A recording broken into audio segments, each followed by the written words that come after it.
천안 아산 일자리 박람회가 유관순 체육관에서 열렸습니다. 충청권 구직자들이 몰리면서 취업에 대한 열망이 고스란히 나타났습니다.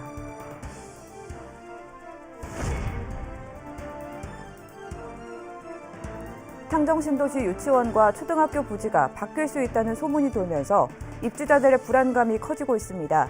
입주자들은 원한대로 학교 설립을 촉구했습니다.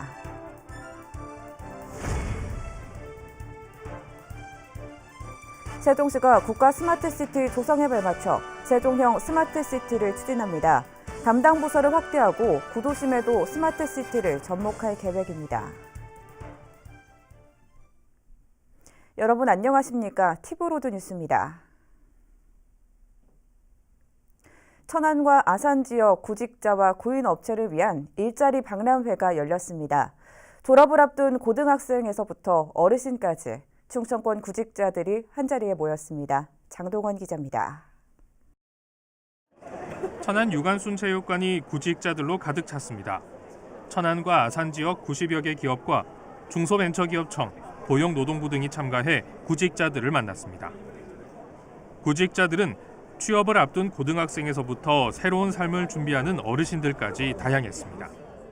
사람들이 많이 온 거 보고 좀 취업이 좀 많이 힘들구나 싶었고 이제 더 열심히 해야겠다는 생각이 많이 들어가지고.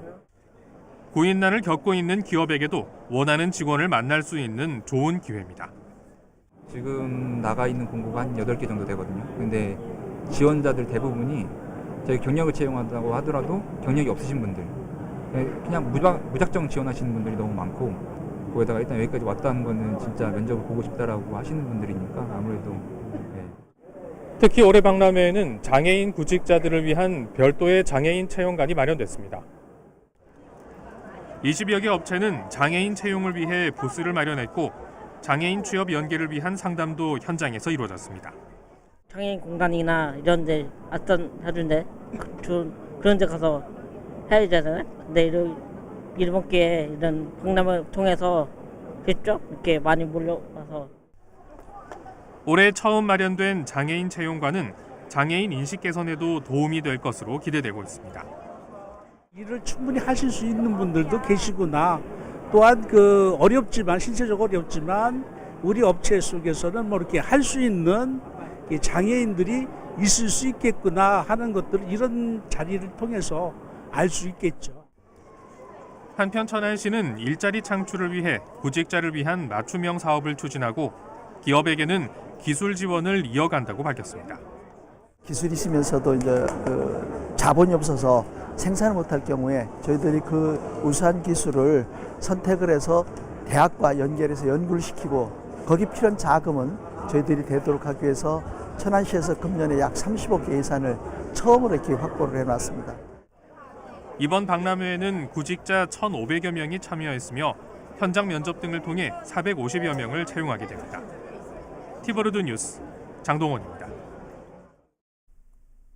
아산 탕정신도시에 신설 예정이었던 유치원과 초등학교가 얼마 전 교육부 중앙투자심사에서 조건부 승인이 났는데요. 학교 부지가 바뀔 수 있다는 소문이 돌면서 정상 개교에 대한 불안감이 커지고 있습니다. 송용환 기자의 보도입니다. 오는 2022년 1월 입주 예정인 아산 탕정 택지개발지구 제3공사구역. 이곳에는 유치원과 초등학교, 중학교 각 한 곳씩이 들어설 예정입니다. 하지만 지난달 17일 열린 교육부 중앙투자심사에서 적정 승인이 난 건 중학교뿐입니다.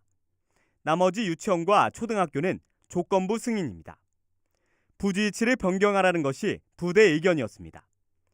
이 같은 소식이 전해지자 입주 예정자들은 입주 시기보다 개교가 늦어지지 않을까 우려하고 있습니다. 세 자녀를 키우고 있는 박재환 씨도 그중 한 명입니다. 만약 아파트 입주 이후에도 학교 설립이 되지 않을 경우 자녀들의 통학 문제에 벌써부터 걱정이 앞섭니다. 입주할 당시 자녀 2명은 초등학교를 가야 될 상황이고 큰애는 이제 중학교를 가야 되는 상황입니다. 근데 만약에 제때 개교가 되지 않으면 이 세 자녀를 누군가는 케어를 해줘야 되는데 저희는 너무 힘들 것 같다는 생각을 했고요. 부동산 업계와 일부 주민들 사이에선 유치원과 초등학교 부지가 공원 부지인 중학교 옆으로 이전될 것이라는 소문까지 돌고 있습니다. 학교 3곳이 모여 있어야 한다는 교육부 의견 때문입니다. 이제 그 초등학교 이천이 이렇게 조금 밑에 쪽으로 이제 조금 치우쳐 있고 이제 중학교가 이제 그 공원을 바로 지나서 이제 오른쪽에 좀 있잖아요. 그래서 시설 연계라든지 그런 부분에 있어서 학교가 이제 쪼로롭게 나열되어 있으면 조금 더 이제 학교 시설 연계라든지 그런 부분에 좋겠다라고 이제 말씀을 드렸던 부분이고. 특정 부지를 언급하진 않았지만 이미 중학교가 적정 승인이 났기 때문에 새 학교가 한 곳으로 몰리기 위해선 유치원과 초등학교가 기존 공원 부지로 옮길 수밖에 없다는 해석이 나온 겁니다. 더욱이 해당 공원은 이미 착공에 들어간 상황입니다. 학교 부지가 이곳으로 결정되면 예산 낭비로 이어질 수 있는 상황입니다. 대다수의 입주 예정자들이 원안 통과를 주장하는 이유입니다. 조건부 수용안을 받은 사례보다 지금 현재 원안 또는 원안에 가까운 안으로 2차 중투를 통과해서 하는 것이 정상 개교가 될 것이고 그것만이 우리 아이들이 입주 시점에 학교 또는 유치원에 정상적으로 우리 집에서 갈 수 있다는 거, 그 말씀을 좀 드리고 싶습니다. 이에 대해 아산교육지원청은 현재 주민들이 요구하는 원안을 포함해 모든 경우의 수를 두고 유관기관과 협의를 하고 있다고 밝혔습니다. 또 아무것도 정해진 게 없는 상황에서 섣불리 어떤 입장을 내놓는 건 오히려 더 큰 혼란을 줄 수 있다며 말을 아꼈습니다. 한편 교육부의 다음 중앙투자심사는 오는 9월에 열립니다. 입주 예정자들은 자신들의 의견이 관철될 수 있도록 집회를 비롯한 모든 수단을 동원한다는 방침입니다. 티브로드 뉴스 송용환입니다. 천안시 도시개발심의위원회가 광덕면 매당리에 추진 중인 태양광 발전소 건설에 대해 부결 결정을 내렸습니다. 심의위원 7명은 태양광 발전소 예정지가 산 중턱에 있고 개발이 미뤄질 경우 심각한 자연 훼손이 우려된다는 의견으로 부결에 합의했습니다. A업체는 광덕면 매당리 쇠골 일원 33,000제곱미터 부지에 발전 용량 2,000kW 규모의 태양광 발전소를 건립할 계획이었지만 주민들은 산림 훼손과 식수 오염, 수해 우려 등을 이유로 건설을 반대해왔습니다. 다음 달부터 천안시 택시 기본요금이 기존 2,800원에서 3,300원으로 500원 인상됩니다. 천안시는 충남 소비자정책심의위원회의 심의 결과에 따라 6월 1일부터 택시 기본요금을 500원 인상하고 기존 거리와 시간, 할증 요금은 모두 동결하기로 했습니다. 한편 천안시는 이번 택시요금 인상은 2013년 이후 6년 만으로 인건비와 복리후생비 등의 증가와 운송원가 상승을 고려해 조정됐다고 밝혔습니다.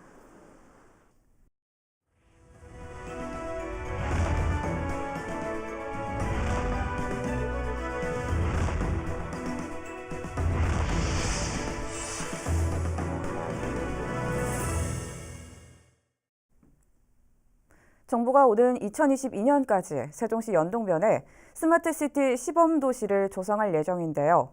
국가의 스마트시티 조성에 발맞춰 세종시도 본격적인 세종형 스마트시티 추진에 나섭니다. 보도에 김장섭 기자입니다. 스스로 운전하는 자율주행 택시와 시민들이 서로 빌려 사용할 수 있는 공유 차량이 도시 안을 누빕니다. 도시 안에 있는 모든 병원들의 상황을 실시간으로 확인하고 국제표준 교육 커리큘럼이 도입된 학교와 에너지 자립 건물이 들어섭니다. 오는 2022년 정부가 추진하는 세종 스마트시티입니다. 스마트시티와 연계된 첨단 신소재와 부품을 만드는 스마트시티 국가산업단지 역시 연서면 일원에 들어설 예정입니다. 이 같은 스마트시티 추진 계획에 발맞춰 세종시도 본격적으로 세종형 스마트시티 만들기에 나섭니다. 우선 자율차 산업을 세종시의 미래 먹거리로 정하고 집중 육성에 노력하고 있습니다. 특히 자율차 대중교통 서비스가 상용화되는 것을 목표로 자율주행차 산업 육성 계획을 추진하고 있습니다. 우리 시 또한 정부의 사업 추진에 발맞춰서 스마트 산단 조성이라든지 자율주행 산업, 자율차 산업 육성 등 다양한 사업을 추진해 왔습니다. 또한 스페인 바르셀로나와 오스트리아 비엔나 등 역사 문화와 첨단 기술을 묶는 유럽 도시들의 사례를 들어 구도심 도시재생에 스마트시티를 접목할 계획입니다. 이에 따라 스마트시티 담당을 스마트 도시과로 확대 개편하고 시민과 전문가들의 의견을 직접 들을 계획입니다. 도시재생의 스마트시티의 개념을 접목하는 방안도 검토할 필요가 있다고 느꼈습니다. 이를 위해서 기존의 스마트시티 담당을 스마트시티 관련 업무를 총괄하는 스마트 도시과로 확대 개편해서 또한 유럽 도시들과의 지속적인 협력 관계를 구축하고 내년에는 스마트시티 국제포럼을 개최하는 등 스마트 도시 만들기에 한 발 더 다가갈 계획입니다. 티브로드 뉴스 김장섭입니다. 이춘희 세종시장이 세종보 상시 개방을 유지한 채 중장기 모니터링 후 보해체를 결정하겠다는 입장은 세종보 철거를 반대하는 것이 아니라고 밝혔습니다. 이 시장은 중장기 모니터링 후 결정하겠다는 입장에 세종보 해체를 반대하는 것처럼 비춰지고 있다며 이는 해체 반대가 아니라 상시 개방한 채 지켜보겠다는 취지인 만큼 발표한 그대로 받아들여줬으면 좋겠다고 말했습니다. 그러면서 현재 상시 개방 상태인데 철거를 하더라도 차이가 없기 때문에 결정을 유보한 것이라고 다시 한번 입장을 밝혔습니다. 또한 이 시장은 찬반 의견이 분분한 상태에서 한쪽으로 결정하는 것은 무리라며 모니터링 후 결정하자는 입장을 환경부에 다시 한번 전달할 계획이라고 말했습니다. 세종시가 로컬푸드 산업 활성화와 일자리 창출을 도모하기 위해 대전지방고용노동청과 로컬푸드 지역고용 네트워크를 구축했습니다. 로컬푸드 지역고용 네트워크는 로컬푸드 산업 종사자의 애로사항을 파악하고 맞춤형 연계 지원 방안을 논의하는 민관협의체입니다. 네트워크에는 세종시와 대전지방고용노동청, 로컬푸드 주식회사, 생산자 연합회 등이 참여하며 지역 일자리 문제의 해법을 고민하게 됩니다. 1차 실무협의회를 마친 네트워크는 고용노동부에 지역산업 맞춤형 일자리 창출 지원사업 수시공모의 제안서를 제출해 올해 하반기에 사업을 추진하기로 했습니다. 세종시가 경찰 등과 합동으로 관내 민간 여성 화장실에 대한 불법 촬영 카메라 합동 점검을 지속적으로 진행합니다. 점검 대상은 은행 등 시민들이 자주 이용하는 건물 안에 있는 여성 화장실과 공중 화장실입니다. 이를 위해 세종시는 지난해 불법 촬영 카메라 탐지기 60대를 구입해 읍면동과 경찰서, 관내 유관기관에 전달하고 지속적인 점검을 실시하고 있습니다. 한편 지난 21일부터 이틀 동안 진행된 민간 화장실 점검에서는 불법 촬영 카메라가 발견되지 않았습니다. 최근 세종시에서 아파트 층간소음 문제로 인한 사건과 분쟁이 잇따라 불거지자 아파트 입주자 대표 연합회가 정부와 지자체에 적극적인 대책 마련을 요구하고 나섰습니다. 입주민들의 주장이 무엇인지 김우순 기자가 들어봤습니다. 지난 5일 밤 세종시 고운동의 한 아파트에서 층간소음 문제로 위층에 사는 주민이 아래층에 사는 주민을 흉기로 찔러 중태에 빠지게 만든 사건이 있었습니다. 또 최근엔 신규 입주 예정인 한 아파트에서 층간소음 자재가 도면과 달리 시공돼 입주민들과 마찰을 빚는 사태도 불거진 바 있습니다.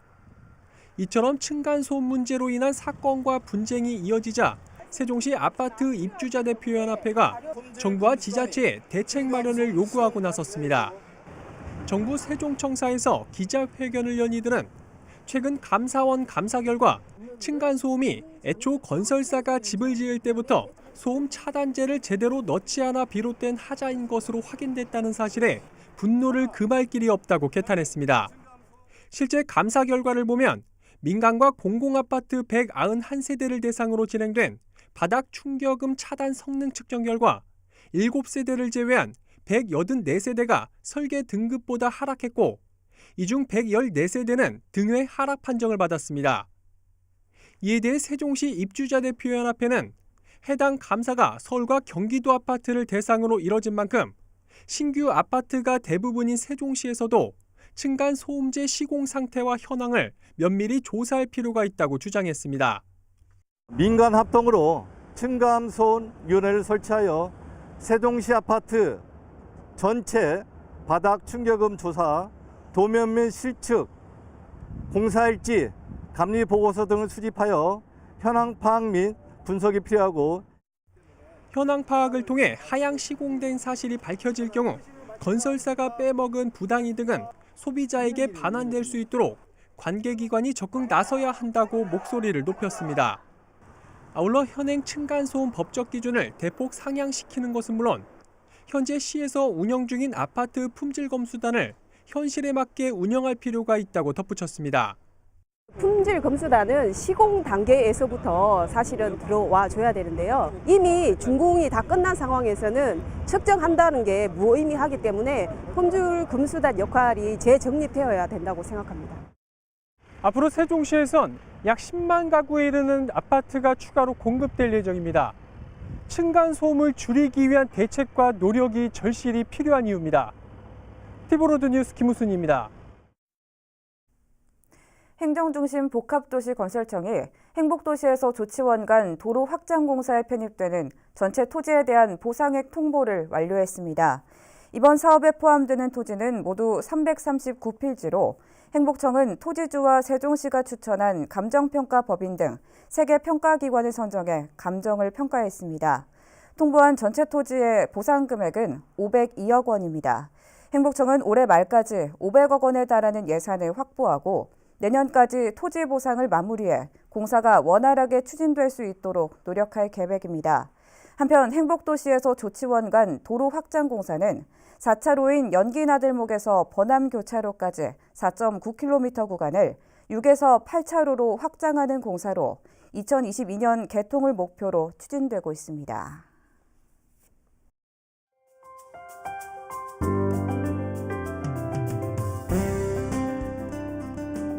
세종경찰서가 청소년의 달을 맞아 초등학생 70명을 초청해 학교폭력과 교통사고 예방교육을 진행했습니다. 세종시와 대형마트가 일회용 비닐봉투 사용 억제를 위해 환경사랑 바구니 보급 등 힘을 모으기로 했습니다. 이어서 우리 지역 구인 구직 정보를 알려드립니다.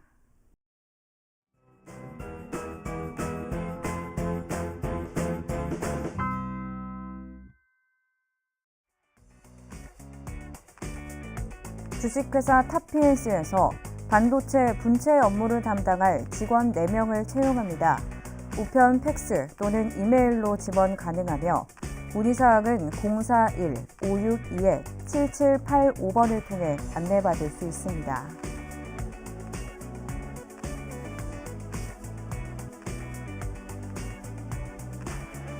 JM 미트에서 육류 가공 업무를 담당할 직원 2명을 채용합니다. 직접 방문 지원 가능하며 문의사항은 041-554-6660번을 통해 안내받을 수 있습니다.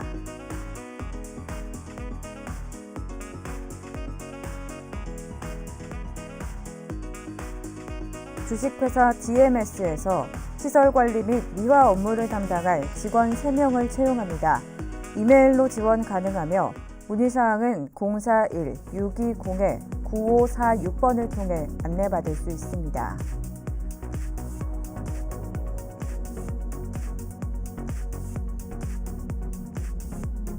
주식회사 대진글라스에서 판유리 가공 업무를 담당할 직원 3명을 채용합니다. 직접 방문하거나 이메일로 지원 가능하며 문의사항은 041-620-9537번을 통해 안내받을 수 있습니다.